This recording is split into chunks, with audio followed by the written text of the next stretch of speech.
कमलेश भक्ति शिव गुरु आप सबको देंगे शक्ति। शिव गुरु के चरणों में प्रणाम करती हूँ, माता पार्वती के चरणों में प्रणाम करती हूँ। शिव गुरु मेरा प्रणाम स्वीकार करना, माता पार्वती मेरा प्रणाम स्वीकार करना। साहेब भैया के चरणों में प्रणाम करती हूँ, नीलम दीदी के चरणों में प्रणाम करती हूँ, धरती माता के चरणों में प्रणाम करती हूँ, सभी गुरु बहन गुरु भाइयों के चरणों में प्रणाम करती हूँ। आइए, आप सबका भक्ति भंडार में स्वागत है। मैं आपके लिए लेके आई हूँ दुख के दिन सुख में कैसे बदले। एक धनी राम सेठ थे। धनी राम नाम के एक सेठ थे, सेठानी थी।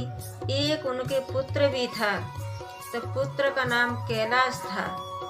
तो उनके कोई भी चीज का कमी नहीं था। धन दौलत रुपया पैसा, नौकर चाकर, गाड़ी घोड़ा, उनके पास कोई चीज का कमी नहीं था। धीरे धीरे कैलाश बड़ा हो गया, शादी योग्य हो गया। तो उनके घर में एक नौकरानी काम करने के लिए आती थी। तो कैलाश की शादी हो गई। शादी हुए कई साल हो गई, कई वर्ष हो गई, लेकिन कैलाश की पत्नी के कोई बच्चा नहीं था। तो नौकरानी थी, वो एक बच्चा को लेके आती थी। तो कैलाश की घरवाली उसको बहुत प्यार करती थी, उसके नौकरानी के बच्चे को बहुत प्यार करती थी, गोद में खिलाती थी और अपने पास में उसको लिटाती थी। बहुत प्यार करती थी। उसके पास तो कोई बच्चा नहीं था। तो एक दिन जो कैलाश की पत्नी थी, नौकरानी का बच्चा खिला रही थी। तो धनी राम सेठ आए और कहने लगे कि बांझिन, तेरी कोख से तो बच्चा पैदा हो नहीं सकता है, तू दूसरे के बच्चा से ही खुश रहती है, तू तो कभी बच्चे को जन्म दे नहीं सकती है। सास आई तो सास कहने लगी, छी छी, ये मजदूरों का बच्चा खिला रही है, ये नौकरानी का बच्चा खिला रही है, निकल जा तू मेरे घर से, बांझिन कलम हुई, तू निकल जा, तू तो अपने बच्चे को जन्म नहीं दे सकती है और तू दूसरों के बच्चों से ही अपना मन बहलाती है। तो कैलाश की पत्नी को ये बात बहुत खराब लगी। तो ये बात नौकरानी थी, वो भी सुन रही थी। अगले दिन नौकरानी जब काम करने के लिए आई तो अपने बेटा को लेके नहीं आई, अपने घर छोड़े आई, अपने पुत्र को। तो कैलाश की पत्नी थी, उसको खेलने के लिए खिलौना दे रही थी कि बहन अपने बच्चे के लिए खिलौना ले जाइए और अपने बच्चे को खिलाना। तो नौकरानी कहने लगी कि बहन, मेरी इतनी औकात नहीं है कि इतने महंगे खिलौना से मेरे बच्चे खेलेंगे, मेरा इतना बड़ा औकात नहीं है। तो कैलाश की पत्नी नौकरानी से कहने लगी कि बहन, तुम इसलिए नहीं ले रही हो कि मैंने अपने हाथों से इनको छू दिया है और आप जान रही हो कि मेरे बेटा के लिए कोई टोटका कर दिया है, इसीलिए आप नहीं ले रही हो। तो ये बात जब नौकरानी ने सुनी तो नौकरानी ने कैलाश की पत्नी के हाथों से खिलौना ले लिए, अपने घर लेके चली गई। अगले दिन फिर नौकरानी काम करने आई तो फिर कैलाश की पत्नी कहने लगी कि बहन, मेरे को आप बताइए कि मेरे धनी राम ससुर हैं, वो भी मेरे से बांझन कह के बोलते हैं। मेरी सास है, मेरी सास भी मेरे से कलमुही कहती हैं, बांझन कहती हैं। मैं क्या करूं, कहाँ से बच्चा लेके आऊं। तो जो काम करने वाली थी वो शिव की परम प्रिय भक्त थी।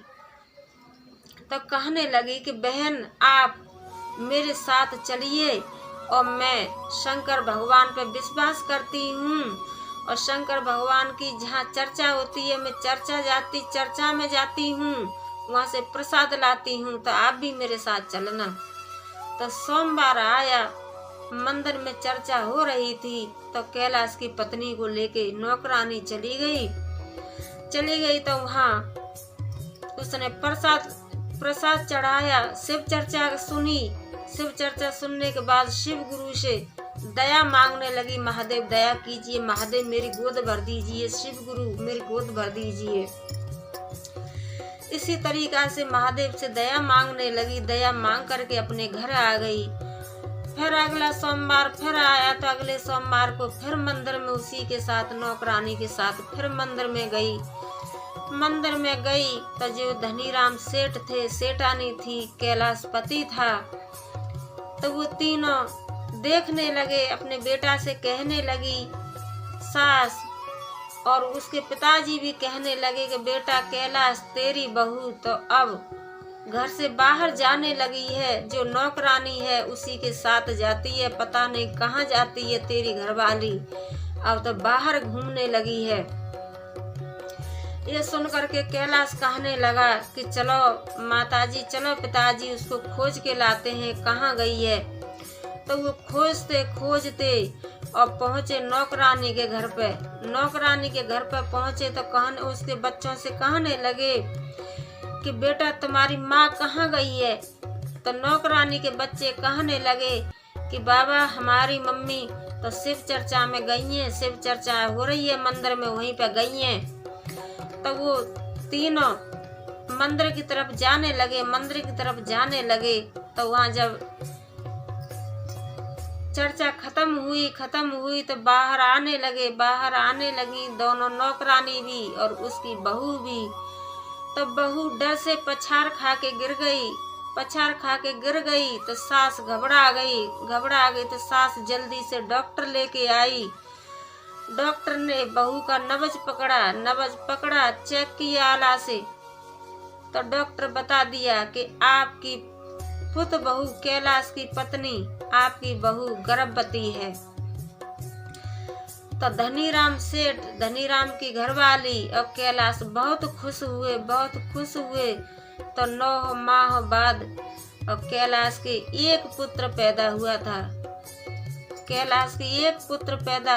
तो बहू को खूब ठीक तरह से रखने लगे, प्यार करने लगे सब, सास भी, ससुर भी, कैलाश भी।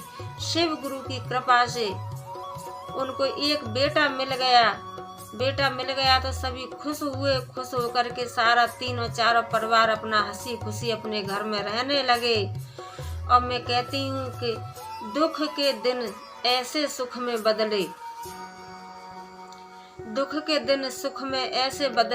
तो अपने सब कोई कहते हैं कि शिव मेरे आज भी गुरु हैं, हजारों साल हजारों वर्षों से चले आ रहे हैं। महादेव मेरे आज भी गुरु हैं। मैं सभी बहन भाइयों से कहती हूँ कि शिव गुरु को आप अपने गुरु मान लीजिए। गुरु की कृपा से आप कभी दुखी नहीं रह सकते हैं। हर हर महादेव, घर घर महादेव। मेरी वीडियो को ज़्यादा से ज़्यादा लाइक, शेयर, सब्सक्राइब करना। हर हर महादेव, घर घर महादेव। ओम नमः शिवाय।